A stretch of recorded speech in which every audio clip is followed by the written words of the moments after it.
Our politically incorrect segment tonight, liberals say that Senator Kamala Harris is the victim of sexism at the hands of Republicans.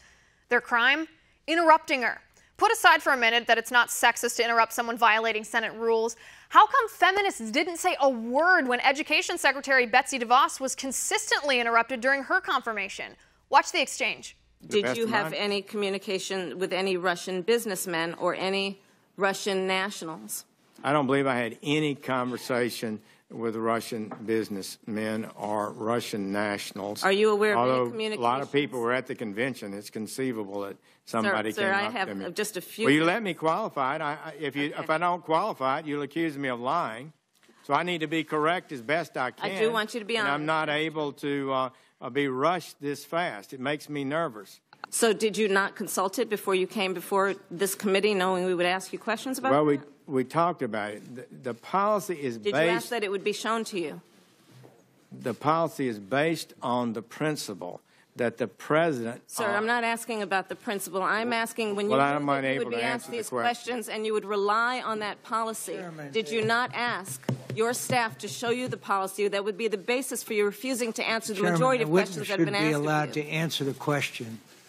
Senators will allow the chair to control the hearing. Senator Harris, let him answer. With me now, Democratic strategist Jessica DeLoach. Jessica, good to see you. Hey, you too. All right, Jessica, let me ask you. I mean, you saw that exchange. I think we all saw it. It was all over the web after it happened. Senator Harris was questioning Attorney General Sessions. She interrupted him first, wouldn't let him get a word in edgewise, and then someone else corrected her. Liberals said that this was sexist, that it was sexism against her because she's a liberal female. But my question about this is, how can that be sexism when there was no outcry and no accusations of sexism when the same thing happened to Education Secretary Betsy DeVos?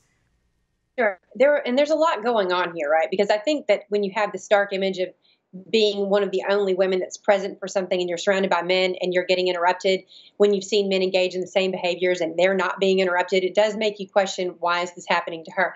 Now, I remember watching the hearings for Betsy DeVos and thinking, how can you answer any questions if you are being interrupted? And being interrupted is a huge pet peeve of mine. I can't stand it. And so I think that one thing that we know with a lot of these hearings, there is this back and forth, this rhythm that people seem to be used to. And Jeff Sessions made it very clear that that is not the pace that he can move in. And he made that clear when he said, I can't answer you this way. So I think that at least he was honest there. I would say one of the things that kind of stood out was how Harris felt like he was meandering his way through the answers to her questions. And I think that she probably felt this sense of time slipping away from her because she had a limited amount of time to ask him questions.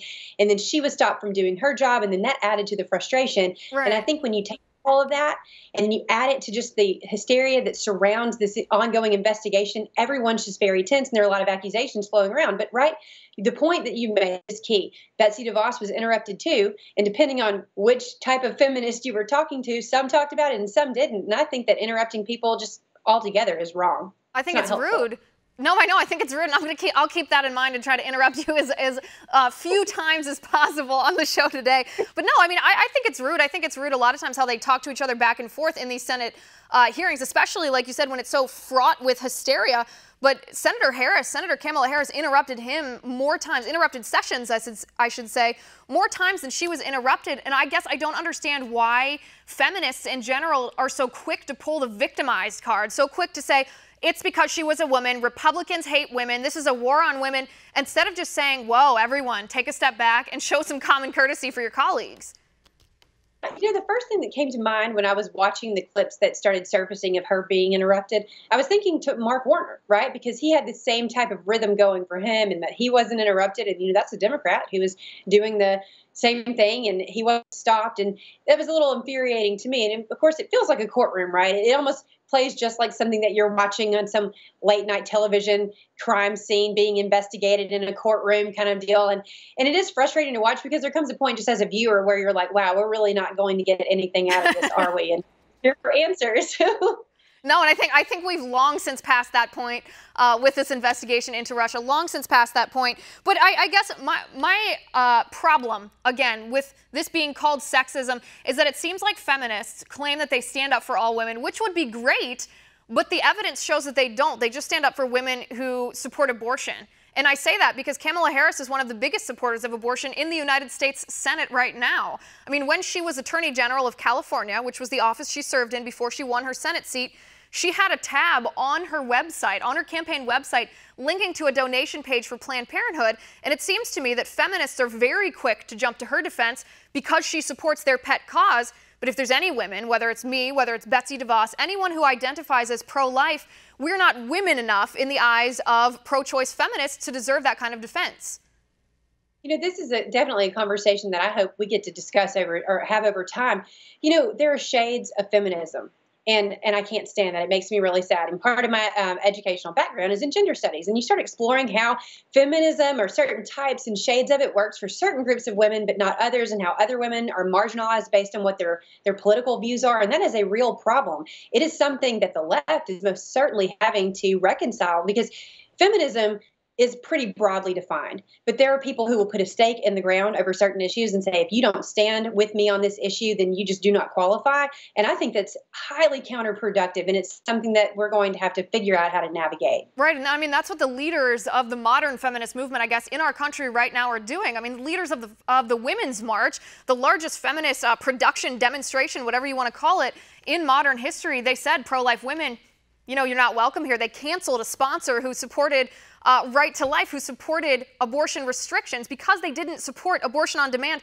They weren't welcome at a march that was supposed to be about Donald Trump. It was supposed to be about women's independence, but they weren't deemed worthy because they were pro-life. I mean, that's a huge problem. And I think it's becoming one of the defining characteristics of feminism. And that's why so many women are, you know, saying, no, we don't want any part of it. Well, and there's also the other side of this rift is how it plays into race, right? Because there's a lot of feminist rhetoric that speaks to just the advancement of white women. It doesn't take into account women of color. And that makes people of color feel marginalized as well. And again, it just goes to show you how you have to be so thoughtful, especially if women's issues, if that's going to be your pet subject, you have got to be open-minded. You have to see the spectrum for what it is, because if you're in this for women, it's going to mean that some women don't have the same views as you do. No, you're exactly right, and I wish more liberal feminists thought the way you do. But I think it's also an example of why we need to back away from these identity politics, why we don't have to segment ourselves into these demographics. We don't have to say, well, you can only fight for women's rights if you identify as a feminist, or identifying as a feminist is the only way to fight for women's rights. You can just fight for freedom and liberty and justice for all people, and then we don't have these people telling other people that they're not good enough women, or they're not allowed at this march, or defending Kamala Harris being interrupted but not defending Betsy DeVos. It gets messy. Jessica, thank you so much for being willing to have this conversation. It was great to talk to you.